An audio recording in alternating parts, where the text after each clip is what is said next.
there before I go to basketball. I gotta talk about it. Man, they fired Joker Phillips down at UK.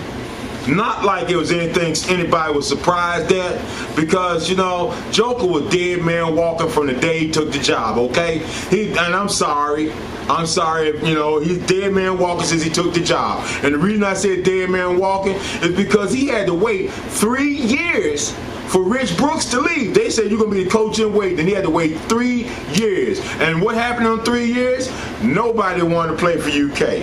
Why? Because when the kids out there are pretty smart these days, and they want to know who's in charge. Okay? Now, if the old guy is still hanging on, nobody's going to come there because they don't want to play for the old man on his last time and then have to go to the other guy. All right? And in the same respect, nobody wants to go there and wait on the other guy to be in charge. So the talent dwindled till when he did get some people, it was kind of late in the game, didn't have much to work with, kind of looked like Ron Cooper. Losing season, disaster, out of there. And that's what they did to him, man. That's what they did to him. So it's not new. It's not new, because Joker's a good coach. He just got caught in a bad situation. You know, brutal schedule. SEC, brutal schedule. Every year you got 6 of probably 7 of the top 10, 15 teams in the nation on your schedule. So, you know, a good coach in UK, all they're going to ask for is probably 3 SEC wins. Three. If you can get 3 SEC wins, you can get the 3 non-conference games, and you bowl eligible. Think about it. They beat Kent State, they beat Louisville, they beat Sanford, and then they come back and beat, say, Mississippi, Vanderbilt, and maybe, I don't know, Georgia, get lucky, Pitt won, boom, and you got your 3 wins, 3 out of conference, they 6 wins, bowl eligible. They didn't go to the Ancient Mama Bowl or the Toilet Bowl or anything, but they would have been bowl eligible. What happened was the talent was depleted so bad that Joker played 26 freshmen this year.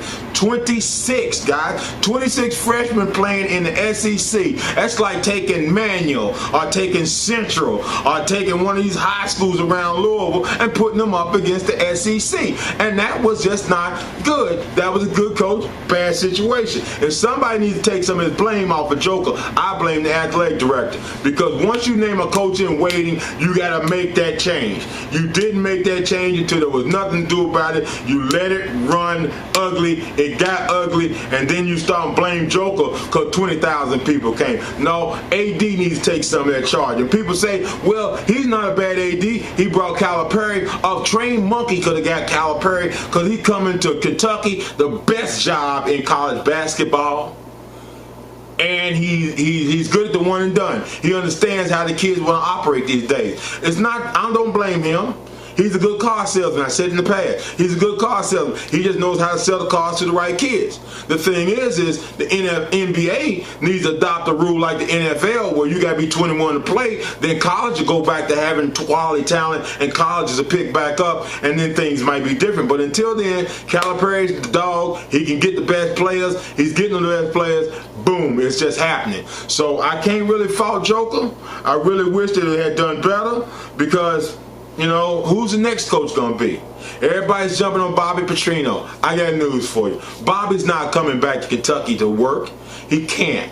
The SEC is not really looking at letting him come in, because you can cheat on your recruiting. You can cheat on paying players. You can fix some grades, but you can't screw the kids. You can't screw the students, coach. You are representing the school and you're riding the students on the back of the bike? Are you serious? No. So they ain't not going to let him back in the SEC with that kind of crap. They just not going to do it. 2 things I'm going to give you. My choices who I think going to be the next coach at Kentucky. 1, right up 75. Butch Jones, Cincinnati coach. Right now he's 6-2, something like that, maybe 6-3, and he's got a quality team. He brought them up from the dredge, because when Kelly left, they didn't have anything, and he kept them afloat. And now 6-3 is not bad. It beats 1-9. Okay, so watch him. He's a possibility. The other possibility is a guy named Mike Bellotti. B-E-L-L-O-T-I, or maybe B-E-L-O-T-T-I, whatever. He coached out in Oregon a few years ago. Been out of work. been out of work. He'll play that Rich Brooks type game, strong, balanced offense, decent defense. He can get those 6 wins. He get those 6 wins, they'll be happy. Life will go back to normal. Cal will start playing. Basketball's up in the air. Right now, they just letting it go by. Letting it go by. But that's so much for UK. Last but not least, I got to bring it up. I got talked about Cal and his basketball. Louisville played an exhibition game against Pikeville the other night. Okay, I understand. Pikeville, it was nice. It was nice because this is where Bullet, Elijah Justice went.